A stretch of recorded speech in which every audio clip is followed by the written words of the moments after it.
Alright, this is TK from Comic Insider. We're here at the last day of Pensacon, so if you haven't got out here, hurry up, there's a couple hours left. And we're out here with some of the writers, showrunners from X-Men, one of my favorite shows growing up. Eric, Julia, Leewald, how are y'all doing? We're having a fine time. It's our first time here in Pensacola, and it's just been a blast. Yeah, the people have been really nice, and everybody's come by our table, and we've sold a lot of our X-Men books. Oh, that's awesome. So can you tell, for some of the fans of what certain areas y'all like, what'd you say earlier, Days of Future Past was one of them? Just tell us a little bit about what y'all do. I'm a TV animation writer and producer person, and back on X-Men, the original animated series, X-Men, the animated series, I was one of the writers on that. And for example, I got to write the episode Days of Future Past Part 1 and other episodes. And Eric... And I was the showrunner on the show, which meant I was responsible for the scripts and kind of developing the world for it and hiring people like Julia to write those scripts. And neither one of us can draw a lick, so that was we had a wonderful, huge production team that was on the other side getting the artwork done. So does that mean some of the great stories, the controversies between like Wolverine and Cyclops? You always saw they had their beefs. Some of those you guys helped write that. Oh yeah, that's amazing. It was interesting because when you were first approached about developing the show, because that's one of your credits on every episode, is developed for television by Eric Leewald, was how do you pick a team that does the most that you need as a storyteller for the X-Men? And you had 30 years of comic books to draw from. Right. We were starting in 1992, and the book had started in '63, so we had almost 30 years worth of material, different characters doing different things. We could have had 40 or 50 different X-Men to choose from over the years. And what we tried to do is have a team of 8 really distinct characters, so that Gambit was very different from Wolverine, who was very different from Cyclops, who was very different from Professor X, very different from Beast. Everybody had their distinct characters, so that we didn't have background. Right. So that we didn't have like 4 big rough tough like Wolverine and Colossus and Thunderbird and Cable and Bishop. If you just have 5 gruff guys beating up each other all the time, we wanted completely different people thrown together in this X-Men family, trying to make sense out of their lives and trying to live up to what Professor X was telling them it was important for a mutant to be like. Now, did y'all have like a particular episode that y'all helped write, or anything that was one of your favorites? Oh, well, I'll say this on him. I think maybe my favorite is the 2-parter called One Man's Worth that came out in season 4, and he's the one who came up with that idea and then ended up as a story editor assigning writers to write it. But that story was it was basically what would the world have been like if someone had gone back in time and killed Professor X when he was in college before he created the X-Men. So it basically at heart was, what do the X-Men mean to the world?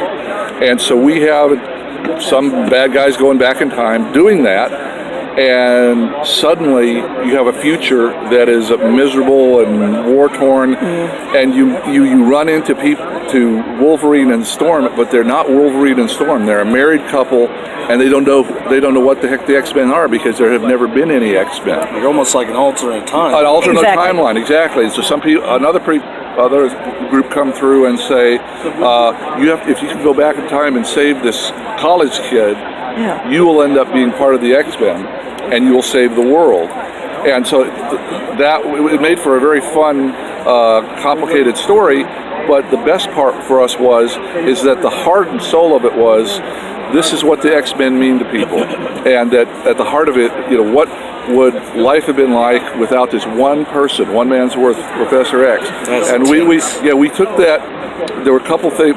There's a movie everybody knows, It's a Wonderful Life, that had that moment in it. With Jimmy Stewart. What would life have been like if he hadn't lived? Because he was about to commit suicide, and someone tells him, no, you don't understand how important one person can be. And there's a Star Trek episode, City on the Edge of Forever, where this one person who Kirk falls in love with, if he allows her to live, the whole world will change, and World War II will be lost, and everything about the future is different.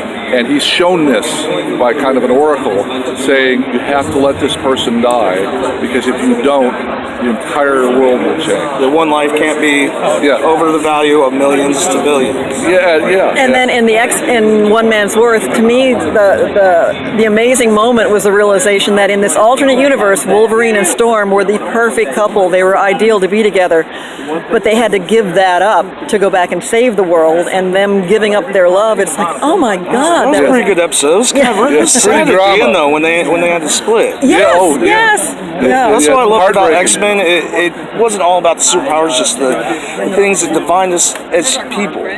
Sacrifices, I mean, everything. They happened to be people with superpowers, but they each had their serious demons and individual problems that everyone could relate to. And we really treated them like adults, and I think that was important for people of all ages to be able to enjoy the stories, even though it was on a quote-unquote kids' time slot. We made it a very adult show, and the kids still got it. And I agree with you on that. For the main thing is, so when I was a little kid, I watched this show all the time, Saturday mornings, and I'd be at my uncle's house, and he hated cartoons. He was never a fan of comic books, really. Oh, okay. But he'd sit there and he'd watch the show with me. By the end of season 3, I think it was, that was our thing. Bowl of popcorn and step breakfast on Saturday morning, sitting in front of the TV.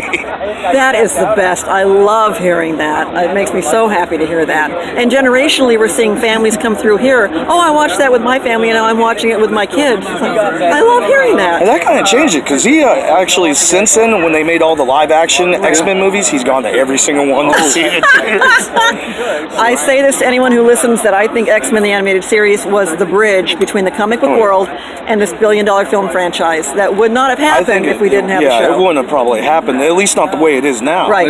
I agree. I think this created a fan base that then exploded with the amazing live-action films. Yeah, and we just wanted to let people know how thankful we were. We've worked on over 40 different shows over our careers, and that's a lot. And there was a time, and some of them have been, could have been better. But this group of people, Margaret Lesh and Sidney Iwater, who were the two main people at Fox, they allowed us to write as challenging and as adult episodes as we possibly could. Other places we go, they say, "Oh no, dumb it down." Our main group of people watching are 6 to 9 years old. You're going to freak them out. You're going to confuse them. Stop writing this sophisticated stuff. Yeah. And we just wanted to throttle them and tell them, look, I remember being 9 years old. I wanted to be challenged. And so this network, this new young network, Fox Network, where they're getting started, they let us, they asked us, they pushed us to make this show as sophisticated and adult and serious as possible. That is so amazing. Well, I'm going to let y'all get back to it. I know y'all are very busy. Before we do go, is there a way to tell the fans how to reach y'all, or maybe some upcoming events y'all will be at? We have a Twitter feed, which is X-Men TAS for X-Men the Animated Series. We're also on Instagram at X-Men TAS. Awesome. And we have a blog online, xmentas.com. All right. And then also, one of the things that brought us here was last year I wrote a book. I interviewed all the cast and crew and writers and artists that worked on X-Men the Animated Series, and 450-page book full of illustrations from the storyboards, from the original boards and everything, that tells you what it was like making the show and how much we all loved it.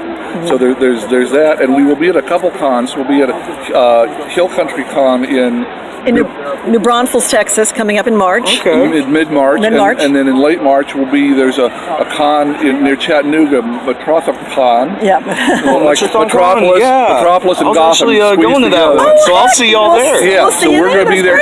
And at both those cons, for the first time, part of the X-Men cast is going to be there. Wolverine, Big Beast, and Rogue are going to be at both cons. That's amazing. First time ever, which is going to be amazing. That is epic. And we would love to come back to Pensacon Con, because this has just been a fabulous event. Family-friendly event. All the great vendors, celebrities, nice people. Oh my God, this is just like a family experience. Yeah, it really is. It really is. Well, thank y'all so much. I'll let y'all get back to it. Thank you. And we appreciate it, TK. Get out here. There's still a couple hours left. This is TK from Comic Insider. Get down here at Pensacon, and we will see you in the multiverse.